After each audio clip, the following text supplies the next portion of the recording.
it's destroying our ability to relate to the opposite sex in real life. And it's neurochemical warfare. It's a neurochemical warfare agent because it keeps us satiated. Most people in past generations would never see in their natural life cycle, no human would see this amount of sexual stimulation. So it's jacking up our reward system in our brain, and it's damaging our ability, it's damaging our dopamine receptors and our ability to feel pleasure and to connect with others in real life. If you wonder why you don't have a girlfriend, you can't get a girlfriend,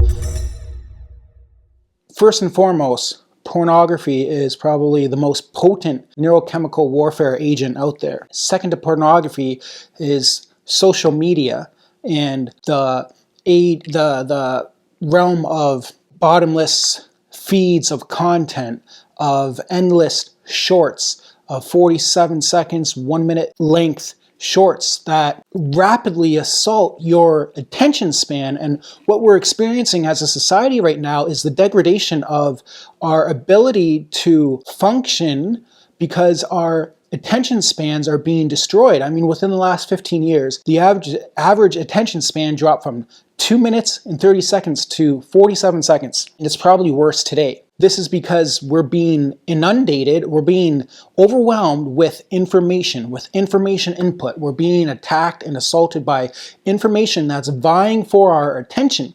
The thing is, attention is limited. We have a limited range of attention. Attention can be seen as bandwidth. We have a limited amount of attention, and we can only pay attention to so much information at once, and that's about 120 bits per second. Our minds can pay attention to about 120 bits of information per second. Now, to put that into perspective, that's about 2 full conversations at once. So if we're paying attention to 2 different people talking to us at any given moment, that's eating up about 90 to 100 bits per second of our bandwidth of attention. So anything more than that, so if we're listening to 2 people at once and then we're writing something down or we're on our phone, good luck. All of our bandwidth is eaten up and we can't take in any more information. So when we're on our phones, we're in class, we're listening to the professor, we're listening to the teacher, we're on our phones, we're distracted, we have AirPods in, we're getting notifications, we're checking our emails, we're playing a game, we're doing all these different tasks that vie for our attention, so we can't retain any of the information that our sensory input is receiving because our attentional bandwidth has been consumed by all these disparate tasks. And this relates to a concept called context shifting.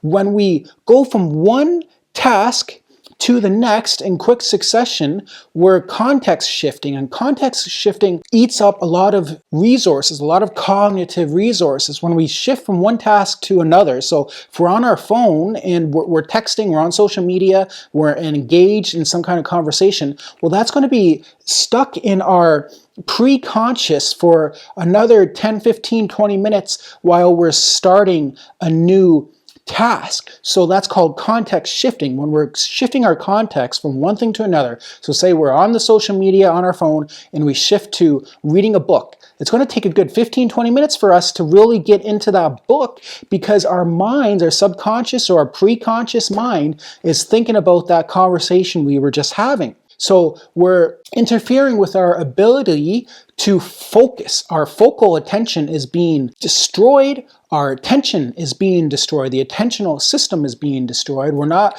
giving ourselves enough time to process the input.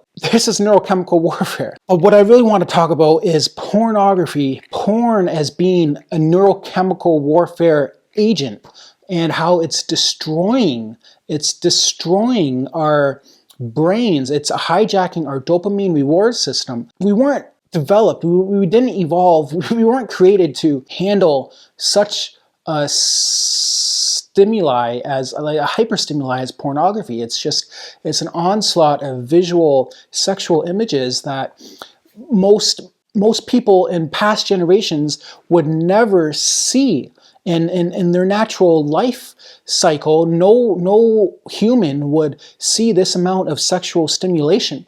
So it's jacking up our our reward system in our brain, and it's damaging our ability, it's damaging our dopamine receptors and our ability to feel pleasure and to connect with others in real life. If you wonder why you don't have a girlfriend, you can't get a girlfriend, it's because you're satiating your sexual drive with an artificial stimulus, and your body, your brain can't tell the difference. With the mirror neurons, your body, your brain doesn't differentiate between whether you're watching something on a screen or you're doing it in real life. Your mirror neurons are going to be thinking that you're doing it in real life, and if you're sexually gratifying yourself and you're releasing those neurotransmitters and those chemicals, prolactin, oxytocin, serotonin, dopamine, that are signaling to your body that you're getting a sexual release. Therefore, you don't need to go out and find a mate. You don't need to pair bond. You don't need to go procreate because you just procreated. You just signaled to your body that you achieved the goal of procreation there. So your body's not going to be amping itself up to attract a mate, because a lot of the attraction happens on a biological level. It's unconscious. We have pheromones, and we signal to others how readily available we are to mate. And if we're always gratifying our sexual urges, then we're signaling to others, to any potential mate around us, that we're not sexually open because we've already completed the deed.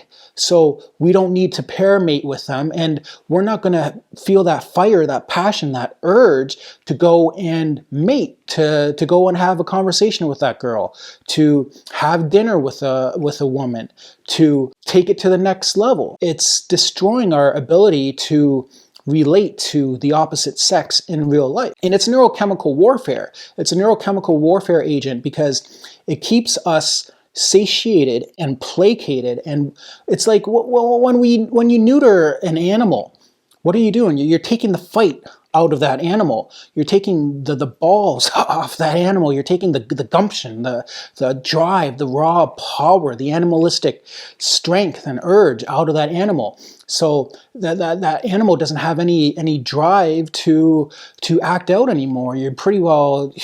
You're neutering yourself with these neurochemical agents, neurochemical warfare agents, pornography and dopamine reward system hijacking stimuli. So this hyperstimulus, it's comparable to any kind of like a super stimulant, like a drug.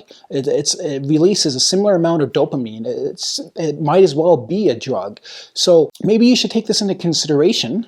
Maybe we should take this into consideration and stop neutering ourselves, stop playing into the neurochemical warfare agents that are meant to keep us placated and within the confines of the farm. It's like corralling animals. That's what this neurochemical warfare agent is doing, is that it's corralling men, modern men. It's making us weak. It's making us infertile. It's destroying the foundations of the Western family unit because we're not creating families, we're not creating relationships, we're not having sex, we're not having children. You could even say it's a part of an overarching agenda, but we don't have to go that far. You can go that far if you want to get deep into it, but on a basic level, it's neutering our innate directive to procreate. So if you want to enhance your life and live fully in the present moment and have relationships, have in real life